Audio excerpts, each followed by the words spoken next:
নমস্কাৰ প্ৰিয় দৰ্শক, পুনৰ এবাৰ আপোনালোক সকলোকে আন্তৰিক স্বাগতম জনাইছো এটা খুবেই গুৰুত্বপূৰ্ণ ভিডিঅ'ৰ মাজলৈ। প্ৰিয় দৰ্শক, আপুনি কেতিয়াও ভুলতো আপোনাৰ ঘৰৰ বাহিৰত এই বস্তুটো নাৰাখিব। যদি আপুনি আপোনাৰ ঘৰৰ বাহিৰত নিশা বা ৰাতি যদি এই বস্তুটো আপুনি বাহিৰত ৰাখে, তেতিয়াহ'লে আপোনাৰ ঘৰলৈ বিভিন্ন সমস্যা আহিব। বিভিন্ন অপশক্তি আহি আপোনাৰ ঘৰখনত অশান্তিৰ সৃষ্টি কৰিব। অপায় অমংগল ঘৰখনত এটাৰ পাছত আন এটা সমস্যা হ'বলৈ আৰম্ভ কৰিব। সেইবাবে আপুনি ভুলতো নাৰাখিব ৰাতি এটা বস্তু আপোনাৰ ঘৰৰ বাহিৰত। লগতে প্ৰিয় দৰ্শক, আপুনি যদি ক'ৰবাত বহি থকাৰ সময়ত আপুনি যদি ভৰি লৰোৱাৰ অভ্যাস আছে, তেন্তে ইয়াৰ ফলত আপোনাৰ কি সমস্যা হ'ব পাৰে, আপোনাৰ বাবে এয়া ভাল নে বেয়া, আপুনি জানি লোৱাটো অত্যন্ত জৰুৰী। প্ৰায় বহু লোকে বহি থকাৰ সময়খিনিত নিজৰ ভৰিকেইটা লৰাই থাকে, যাৰ ফলত তেওঁলোকে বুজি নাপায় তেওঁলোকৰ লগত কি হ'ব বা কি ঘটনা ঘটিব। গতিকে এই ভিডিঅ'টোত আমি সুন্দৰভাৱে শ্বেয়াৰ কৰিম, আপুনি আচলতে বহি থকাৰ সময়ত ভৰি লৰা বা জোকাৰি থাকিব লাগে নে নালাগে, আৰু যদি এই অভ্যাস আছে তেতিয়াহ'লে আপোনাৰ বাবে ভাল নে বেয়া। গতিকে আপুনি ভিডিঅ'টো সম্পূৰ্ণকৈ চাওক, তেতিয়া আপুনি সুন্দৰভাৱে এই দুয়োটা বিষয়ৰ ওপৰতে কথাখিনি জানিব পাৰিব। কি বস্তু ঘৰৰ বাহিৰত ৰখাটো উচিত নহয়, কি বস্তু ৰাখিব নালাগে, আৰু আপুনি ভৰি জোকাৰিলে কি হয় আপোনাৰ বাবে ভাল নে বেয়া। গতিকে চাই থাকক সম্পূৰ্ণকৈ এই ভিডিঅ'টো। ভিডিঅ'টোৰ মাজলৈ আগবঢ়াৰ পূৰ্বে প্ৰিয় দৰ্শক, আপোনালোকে এই ভিডিঅ'টো কোন ঠাইৰ পৰা উপভোগ কৰিছে নিশ্চয় আমাৰ তলৰ কমেন্ট ছেকশ্যনত উল্লেখ কৰিব। লগতে প্ৰিয় দৰ্শক, এই ভিডিঅ'টোত এটা লাইক কৰি আমাৰ ভিডিঅ' বনোৱাত মনোবল বঢ়াব বুলি আপোনালোকৰ ওপৰত আশা কৰিছো, যাতে আমি প্ৰতিদিনে আপোনালোকৰ বাবে এটা নতুন ভিডিঅ' বনাবলৈ আমাৰ মনোবল বাঢ়ে। সেইবাবে এটা লাইক কৰি আমাক মনোবল বঢ়াব। লগতে যদি পোনপ্ৰথমবাৰৰ বাবে এই চেনেলটোৰ ভিডিঅ' চাইছে, তেন্তে অৱশ্যেই চেনেলটো ছাবস্ক্ৰাইব কৰি ৰাখিব। জ্যোতিষ শাস্ত্ৰৰ লগত জড়িত বিভিন্ন নজনা কথা আৰু শাস্ত্ৰ সম্বন্ধীয় বিভিন্ন আপুনি প্ৰতিকাৰসমূহ এই চেনেলটোত জানিবলৈ পাব। গতিকে চেনেলটো অৱশ্যেই ছাবস্ক্ৰাইব কৰি ৰাখিব। তেন্তে প্ৰিয় দৰ্শক, আহক আমি বেছি পলম নকৰি ভিডিঅ'টোৰ মূল বিষয়বস্তুৰ মাজলৈ আগবাঢ়ো। প্ৰিয় দৰ্শক, প্ৰথমতে আমি আপোনালোকৰ লগত ক'ব খুজিছো, এজন ব্যক্তি অৰ্থাৎ যি মানুহে বহি থকাৰ সময়খিনিত যেতিয়া ভৰি লৰোৱাৰ অভ্যাসটো থাকে তেওঁলোকৰ, য'তেই বহে তাতেই তেওঁলোকে ভৰি লৰাই থাকে, তেনে ক্ষেত্ৰত তেওঁলোকৰ বাবে এয়া ভাল নে বেয়া। জ্যোতিষ শাস্ত্ৰই কি কয় ইয়াৰ বিষয়ে আমি সুন্দৰভাৱে এই ভিডিঅ'টোত জানি লওঁ আহক। প্ৰিয় দৰ্শক, সাধাৰণতে প্ৰায় বহু লোকেই কথা পাতি থকাৰ সময়তেই হওক বা অকলে ঘৰত বহি থকাৰ সময়তেই হওক বা প্ৰায় সংখ্যক লোকেই ভৰি জোকাৰি বহি থকাৰ দেখা পোৱা যায়। হয়তো আপুনিও ভৰি জোকাৰি বহি থাকিব পাৰে, আপোনাৰ মাজতো এই অভ্যাস থাকিব পাৰে। কিন্তু প্ৰিয় দৰ্শক, জ্যোতিষ শাস্ত্ৰই কৈছে যে মানুহে ভৰি লৰাই থকা বা জোকাৰি থকাটো এটা অশুভ লক্ষণ বুলি গণ্য কৰা হয়। লগতে কোৱা হৈছে যে এজন ব্যক্তি বা যি মানুহে এনেকৈ ভৰি লৰাই বা জোকাৰি থাকে, তেনে ব্যক্তিসকলৰ এইটো অভ্যাসেই হৈ পৰে।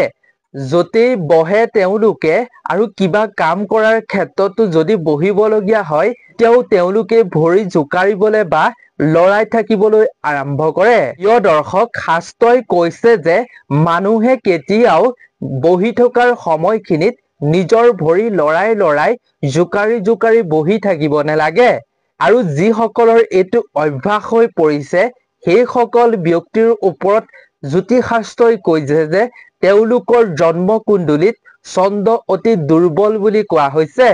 আৰু জ্যোতিষ শাস্ত্ৰই কৈছে যে যেতিয়া চন্দ্ৰ দুৰ্বল হয় মানুহৰ, তেতিয়া কোনো কামতে তেওঁলোকে কৃতকাৰ্যতা লাভ কৰিব নোৱাৰে। এনে লোকসকলে জ্যোতিষ শাস্ত্ৰৰ অনুসৰি তেওঁলোকে সদায় মানসিক অশান্তিত ভুগিবলগীয়া হয়। কেৱল ইমানেই নহয় প্ৰিয় দৰ্শক, শাস্ত্ৰই আৰু কৈছে যে মানুহে ভৰি লৰাই বা বহি থকাৰ সময়ত জোকাৰি থাকিলে মা লক্ষ্মী খুবেই অসন্তুষ্ট হৈ পৰে, যাৰ ফলত সেই ঘৰখনত যি মানুহৰ এই অভ্যাস থাকে সেই মানুহজনৰ ঘৰখনত আৰ্থিক সমস্যাৰ সৃষ্টি হয়। আৰ্থিক সমস্যাই তেওঁলোকক জুৰুলা কৰি পেলায়। লগতে প্ৰিয় দৰ্শক, শাস্ত্ৰই কৈছে যে যেতিয়া মানুহে পূজা কৰে, ভগৱানক প্ৰাৰ্থনা কৰে, সেইখিনি সময়তো যদি এই অভ্যাস থাকে, ভৰি লৰাই থকাৰ অভ্যাস থাকে, তেতিয়াহ'লে তেওঁলোকে কৰা পূজা প্ৰাৰ্থনাৰ কেতিয়াও সুফল পাব নোৱাৰিব। তেওঁলোকে কৰা সেই পূজা প্ৰাৰ্থনা নিষ্ফল হয় বুলি কোৱা হৈছে শাস্ত্ৰত। গতিকে এনে অভ্যাস আপোনাৰ যদি আছে, তেন্তে আপুনি আজিৰ এই ভিডিঅ'টো চোৱাৰ লগে লগে ত্যাগ কৰক এই অভ্যাস, নহ'লে আপুনি আৰ্থিক সমস্যাৰ সন্মুখীন হোৱাটো নিশ্চিত। মাতা লক্ষ্মী আপোনাৰ ওপৰত ৰুষ্ট হ'বই হ'ব। লগতে প্ৰিয় দৰ্শক, এই অভ্যাস যদি ঘৰখনৰ মহিলাসকলৰ ক্ষেত্ৰত হয়, তেতিয়াহ'লে কিন্তু অতি অশুভ, অতি অমংগল। এই লক্ষণ যি মহিলাৰ থাকিব এই অভ্যাস, সেই মহিলাৰ ঘৰত সদায় অভাৱ অনাটন, নাটনিৰ মাজতে দিন পাৰ কৰিবলগীয়া হ'ব পাৰে। গতিকে এনে অভ্যাস মানুহৰ কেতিয়াও থাকিব নালাগে। লগতে প্ৰিয় দৰ্শক, কিছু ক্ষেত্ৰত আপোনাৰ এই অভ্যাস কিন্তু ভাল আছে, কিন্তু আপুনি প্ৰতিটো সময়তে য'তেই বহে ত'তেই আপুনি ভৰি লৰোৱাৰ অভ্যাসটো একেবাৰে বেয়া। যদি আপুনি একেৰাহে অফিচ বা অন্যান্য কাম কৰি থাকে একেৰাহে, তেতিয়াহ'লে আপুনি যদি উঠিবলৈ অসুবিধা হয়, তেনে ক্ষেত্ৰত যদি আপুনি ভৰিটো লৰচৰ কৰি থাকে, জোকাৰি থাকে, তেনে ক্ষেত্ৰত কিন্তু আপোনাৰ বাবে লাভ হয়। কেনেকৈ প্ৰিয় দৰ্শক, আপুনি সেইটো জানি লওক। কাৰণ প্ৰিয় দৰ্শক, আপুনি যেতিয়া বহি থাকিব, তেতিয়া আপুনি ভৰিকেইটা লৰচৰ বা খোজ কাঢ়িব নোৱাৰাৰ ফলত আপোনাৰ শৰীৰত ৰক্ত সঞ্চালন হোৱাত অসুবিধাৰ সৃষ্টি হয়। গতিকে আপুনি যদি তেনে ক্ষেত্ৰত ভৰিকেইটা লৰচৰ কৰি থাকে, জোকাৰি থাকে, তেতিয়াহ'লে আপোনাৰ ৰক্ত সঞ্চালন হ'ব, আপোনাৰ শৰীৰটো সুস্থ হৈ থাকিব। প্ৰিয় দৰ্শক, এতিয়া আমি সুন্দৰভাৱে জানি লওঁ আহক, আপুনি ৰাতি আপোনাৰ ঘৰৰ বাহিৰত আপোনাৰ ঘৰৰ কি বস্তু ৰখাটো একেবাৰে উচিত নহয়। ঘৰখনেই মানুহৰ জীৱনত মূল প্ৰভাৱ পেলায়। ঘৰখনৰ লগত জড়িত বিভিন্ন দিশেই নিৰ্ধাৰণ কৰে মানুহৰ জীৱনৰ উত্থান পতন। বাস্তু শাস্ত্ৰত কোৱা হৈছে যে প্ৰিয় দৰ্শক, মানুহৰ ঘৰখনৰ বিভিন্ন দিশৰ পৰাই আৰু বস্তুৰ পৰাই মানুহৰ জীৱনত কেনেধৰণৰ প্ৰভাৱ পৰিব পাৰে তাৰ বিষয়ে সুন্দৰভাৱে কোৱা হৈছে। বাস্তু দোষ থাকিলে এখন ঘৰৰ সদস্যসকলৰ জীৱনলৈ নানা ধৰণৰ বাধা সমস্যা আহে বুলি কোৱা হৈছে বাস্তুশাস্ত্ৰত। সেইবাবেই আপুনি ঘৰখনৰ প্ৰতিটো দিশৰ ক্ষেত্ৰত, প্ৰতিটো বস্তুৰ ক্ষেত্ৰত লক্ষ্য ৰাখিব লাগে, যাতে আপোনাৰ ঘৰখনৰ পৰা দুখ দুৰ্দশা দূৰ হয়। প্ৰিয় দৰ্শক, সেই বস্তুটো হৈছে বাস্তু শাস্ত্ৰৰ অনুসৰি নিশা কেতিয়াও বাহিৰত তিতা কাপোৰ ৰাখিব নালাগে। আপুনি ভুলতো কাপোৰ যেতিয়া ৰ'দত শুকুৱাব, তেতিয়া নুশুকালে আপুনি বাহিৰত কেতিয়াও ৰাখিব নালাগে। প্ৰিয় দৰ্শক, এতিয়া আপুনি জানি ল'ব লাগিব আপুনি কি কাৰণত তিতা কাপোৰ বা শুকান কাপোৰ বাহিৰত কেতিয়াও ৰখাটো উচিত নহয়। ঘৰৰ সদস্যসকলে পৰিধান কৰা যিকোনো বস্ত্ৰ কাপোৰ যদি বাহিৰত ৰাখে, ধুই পেলাই নুশুকালে ৰাখে বা শুকান কাপোৰ হ'লেও বাহিৰত ৰাখে, তেতিয়াহ'লে ইয়াৰ ফলত কি কি আপোনাৰ ঘৰলৈ সমস্যা আহিব বা কি কি হ'ব তাৰ বিষয়েও জানি লোৱাটো জৰুৰী। কিছুমান এনেকুৱা মানুহ থাকে, দিনত কাপোৰখিনি ৰ'দত দিয়ে, নুশুকালে বুলি বাহিৰতে থৈ দিয়ে। সেইসকল ব্যক্তিয়ে আজিৰ ভিডিঅ'টো চোৱাৰ পাছত ভুলতো কেতিয়াও নিজৰ কাপোৰ তিতাই হওক বা শুকানেই হওক ৰাতি বাহিৰত নাৰাখিব। বাস্তু শাস্ত্ৰৰ অনুসৰি সূৰ্য অস্ত যোৱাৰ পিছত আমি কিছুমান নীতি নিয়ম মানি চলিব লাগে।